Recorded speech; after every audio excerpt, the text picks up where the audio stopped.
Bismillah. This is Field Notes Occupation, a Noble Savagery production. I'm Dr. Zara Khan, and in today's episode, we are going to look at collective punishment and torture. Neighborhood punishment is what it's called in the occupied West Bank territory. It is a military strategy that Israel has used since at least 1969, 18 years after it ratified a treaty indicating that it would adhere to international human rights law that prohibits the use of collective punishment. In the Qalandiya refugee camp, we visited the family, the mother, brother, nephew of the first female suicide bomber of the Second Intifada. The reason this family was living in the refugee camp is because the Israeli military had destroyed their home as a punishment for what she had done. Let's call her Sumaya. Sumaya's mother spoke to us about, what reasons her daughter would have had to do such a thing when she was just starting her own life. She had just gotten engaged, finished college. She worked as a medic for many years in ambulances, riding back and forth, tending to those people who were harmed and injured by the Israeli occupying forces. Her brother told us that she was happy, but that she would be very frustrated in her daily work working as a paramedic. Their other brother, we were told, was a political prisoner. And, as we visited this family in their home, we got to see this very strange symbol of the experience of living under Israeli occupation, which is that the wall of their home was covered with birds in bird cages. In the days leading up to our visit to Qalandiya, several homes had been demolished in Qalqilia. As I mentioned in a previous episode, in the 3 weeks prior to our visit, 200 homes had been demolished, mostly in Gaza, but also in Jenin and Nablus. We visited one of the homes that was just destroyed by the Israeli Defense Forces in Nablus. Now, this home was bombed by TNT. When we arrived to Nablus, the curfew had just been lifted for the first time in 4 days, so nobody was allowed out on the street for 4 whole days. The checkpoint was closed, and so what we did was we went around Nablus to a Jewish Arab town in the neighboring highlands, and there were 3 soldiers, Israeli soldiers, who initially did not want to let us pass, but we showed them our American passports, and we spoke with them in a jovial way, and they did let us through after that. So the 10 inhabitants, this is the home, and this is one of the daughters of the family whose home was demolished. The 10 inhabitants were now living in a single room. And first, the Israeli military came and destroyed the home next to theirs. And that family, the 12 inhabitants of that family, were also now living out in the remaining portion of what was left of that home. But this family had no food and no water for 8 hours after the children started crying. Their total internment while the military was destroying their house was 17 hours. And here I will just take us through some of the photos of the family and their home, which was demolished as a form of collective punishment.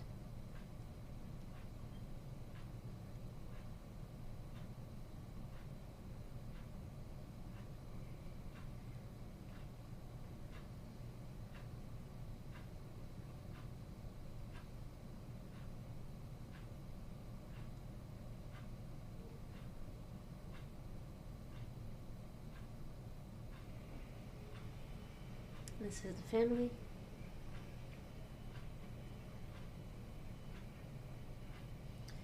We also heard about collective punishment when we visited the office, the Oval Office of the then president of the Palestinian Authority, Yasser Arafat.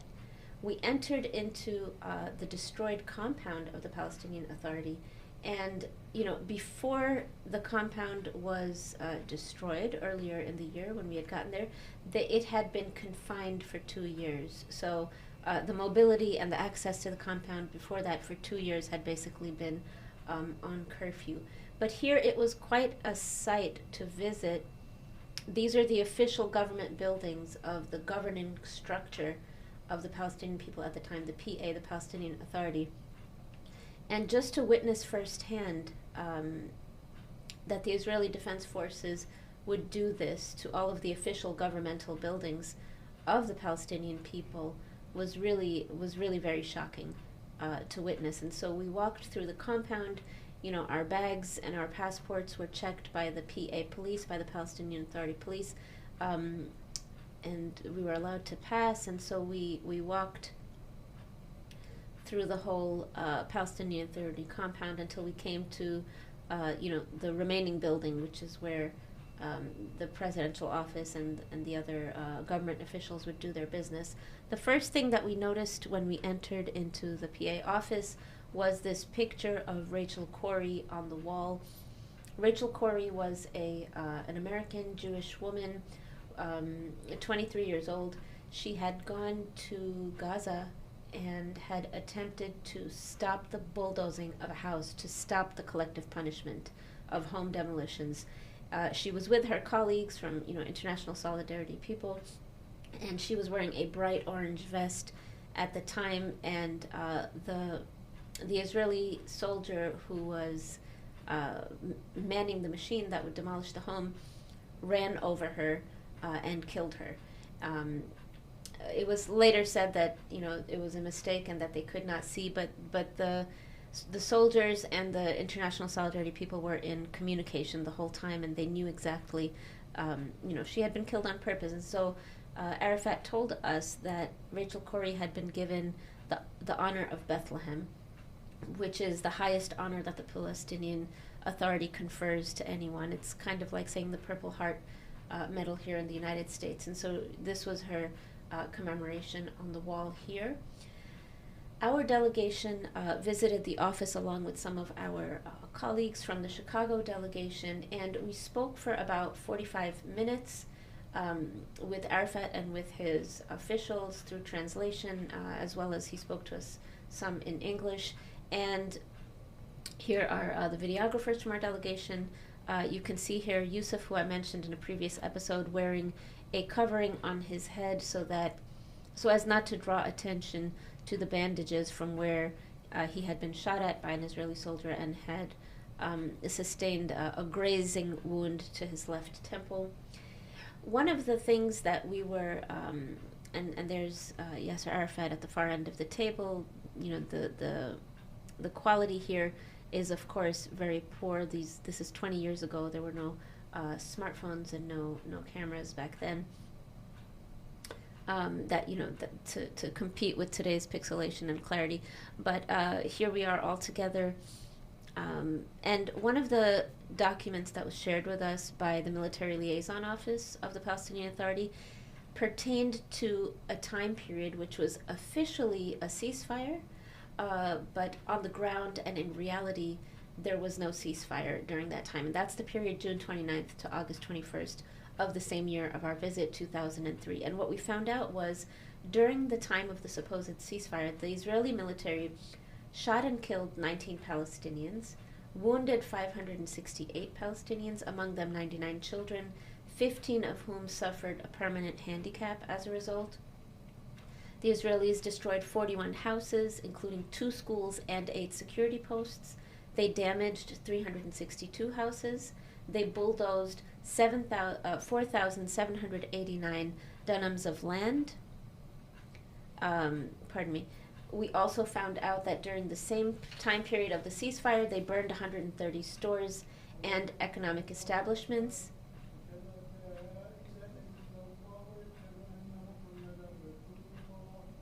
During the time of the ceasefire, Israeli Defense Forces burned 130 stores and economic establishments. They bombed Palestinian areas by shells and missiles 110 times.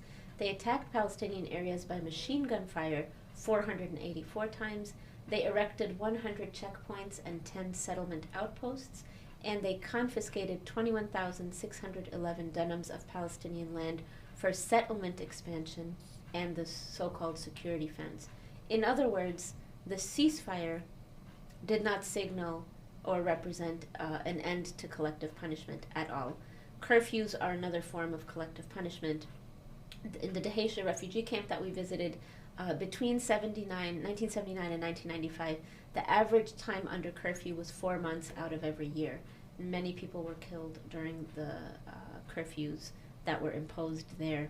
Moving to torture, we visited one man, torture victim in the Askar refugee camp just outside Nablus, and we'll call him Mustafa.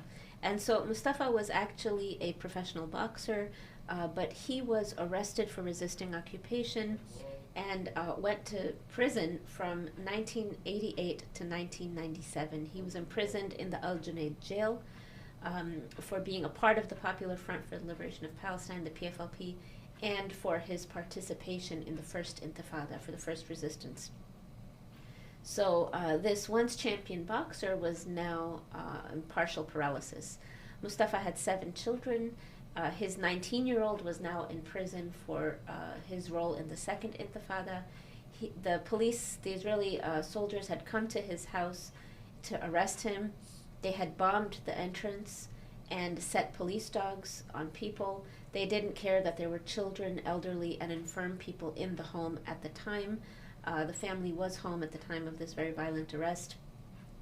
In prison, Mustafa had been tied to an electricity pole and then doused with freezing cold and scalding hot water in alteration. He received electrical shocks. He was not allowed to sleep for 15 days straight. He was not allowed to eat or go to the bathroom. He was released 9 years later, and his condition continued to worsen, his physical condition, because, as it turns out, he had sustained very severe nerve damage because of the torture that was, because of the Israeli soldiers' torture upon him. Despite all of this, Mustafa encourages his son to struggle against the occupation. His youngest child is 8 years old, and his 22-year-old is married and lives in the home with them, with his wife and their 5 children. The 22-year-old son works 4 days every month in order to provide money for the 15 people living in their home. We spoke with another torture victim in Nablus named Abu Khalid. Abu Khalid was imprisoned for almost 20 years, from 1968 to 1985, and then again 2 years later, from 1987 to 1988. He was 22 years old when he was arrested for resisting the occupation.